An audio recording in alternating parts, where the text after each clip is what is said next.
Welcome everyone to another edition of Drunk Agile. Jumping out of her skin, Nisha. Right there. Thanks for joining us, Nisha. Taking time out of your busy day.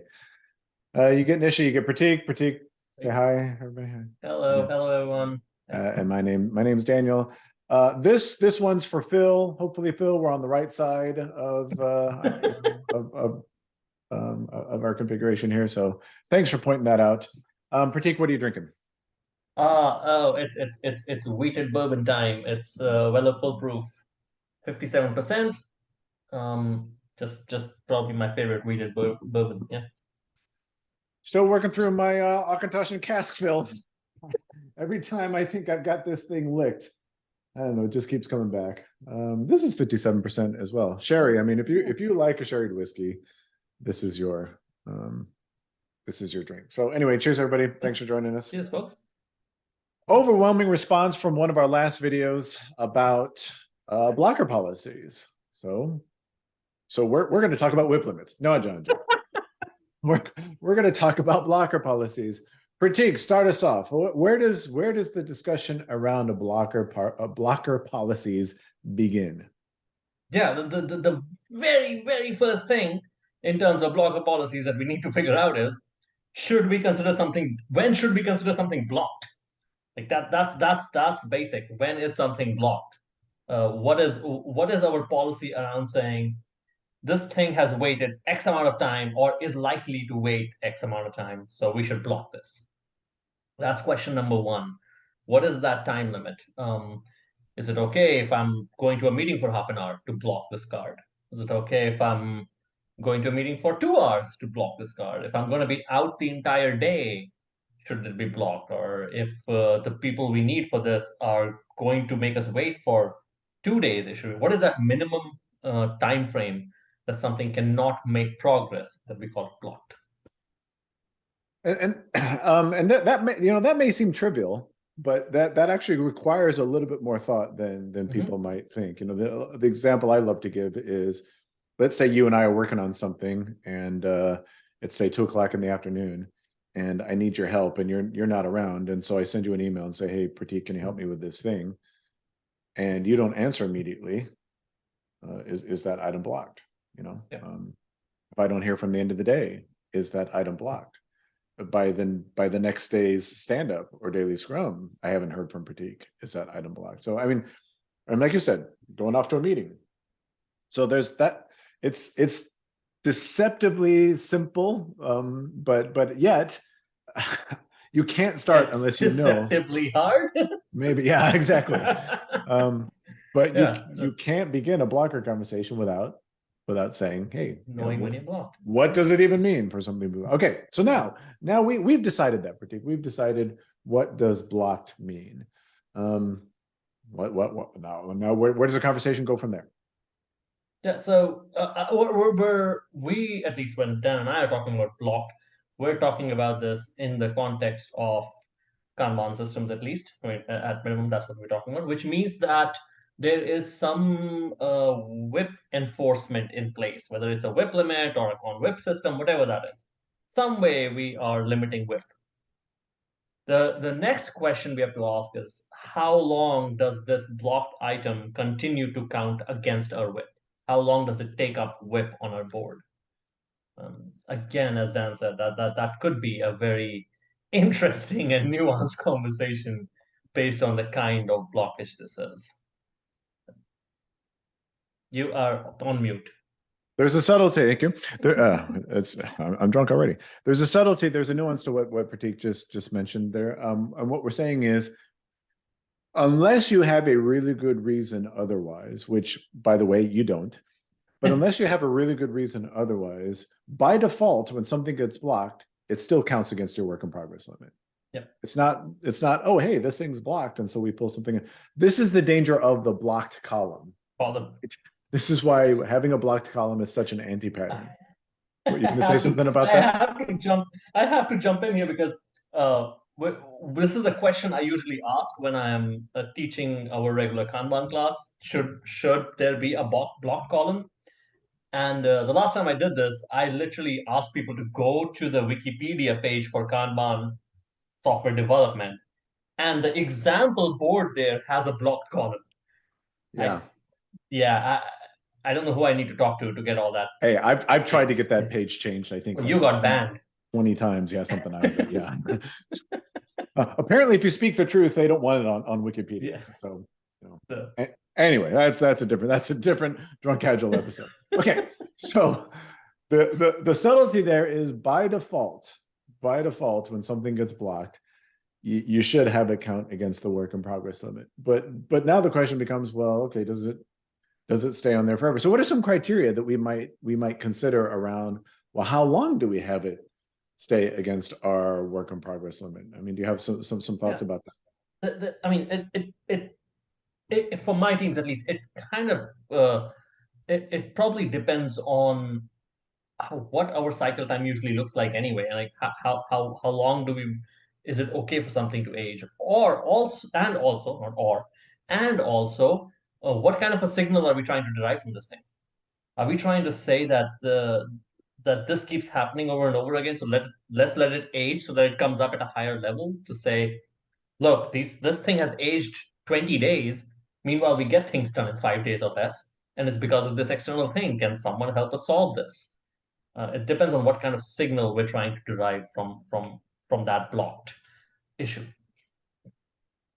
Right, because at some point, and people might be shocked to hear us say this, at some point, it's okay for your team to decide, we've tried to have we've had this thing count against our work in progress limit. It's counted against our work in progress limit for X amount of days or X amount of weeks or whatever that time period is. It's not going to get unblocked anytime soon because of some external dependency or whatever it is. So at that point, it is reasonable to consider, okay, yeah, you know what, we will violate our work in progress limit.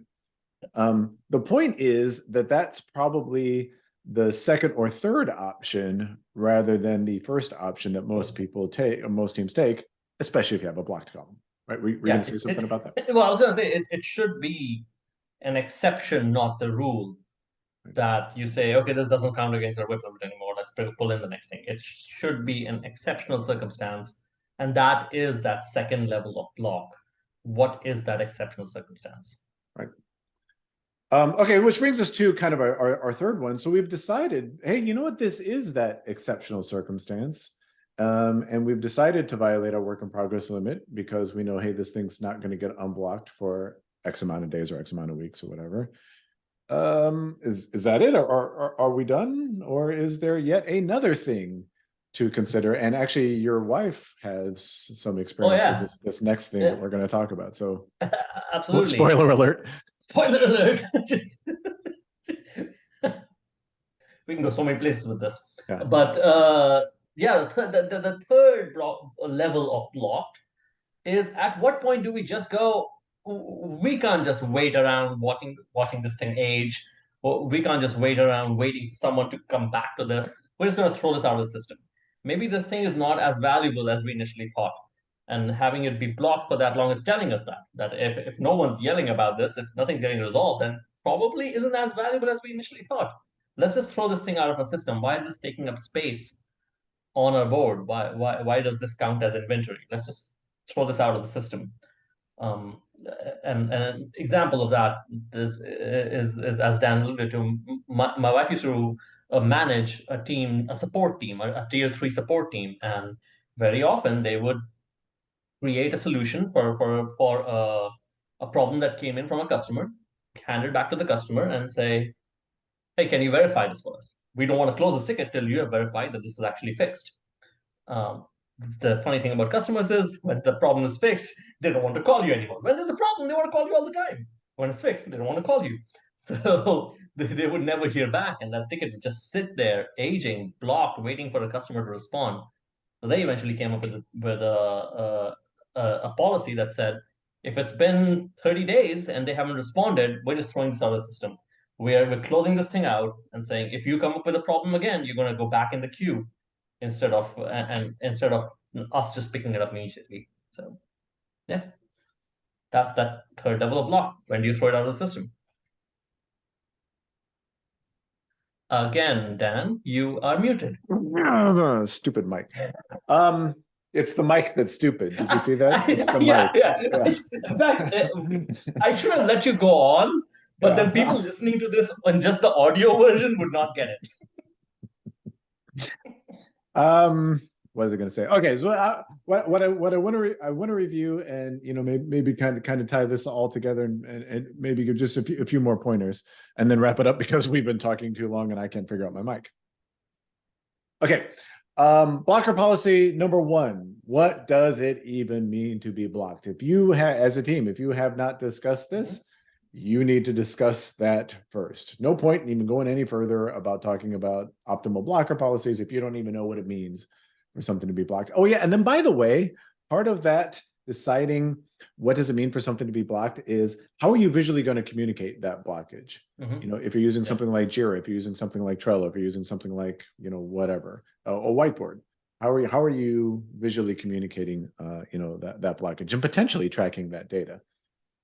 Okay, so that's number 1, and there's some tips in there. Number 2, by default, when something's blocked, it counts against your work in progress limit. Now, 99% of the time, your blockers will count against your work in progress limits, unless you have either some information about how long this thing is going to be blocked, or as Prateek said, you've set some policy around, and if this thing's blocked for X amount of time or whatever we're going. So a classic example of the first thing is in the example I was mentioning before about Prateek. I sent him an email, he didn't respond, I blocked it. Then I found out that Prateek decided to go, trek the Himalayas for 2 weeks or something like that. Yeah. That's not so strange. You lived in the Himalayas. That's not so strange. I did. So he's not going to be back for 2 weeks. I know there's going to be no movement on this for 2 weeks because he's the only one that can help me. That's a whole different conversation. If you have that type of information, then yes, it's probably reasonable to violate your work in progress limit. But again, remember, that is, as Prateek said, that is the exception, by far the exception, rather than the rule. And then the third one, how long do we leave this thing blocked, just sitting on our board, just taking up space before we decide, this thing's really just not valuable. It's aged beyond the point of even being remotely valuable. Even if we were to get it done, there's no value there. We'd probably even lose more money by completing it. So we're gonna yank it off our board. Anything to add to that kind of summary? Anything else you want to? Yeah, no, the only thing I'll add is what you might have already noticed is each of these is a clear signal. First is a clear signal we're blocked. Second is a clear signal we know we're waiting for someone or something to be available. And third is a clear signal that this is going to take too long and might not be valuable anymore. There's a clear signal. Again, Kanban's all about signals.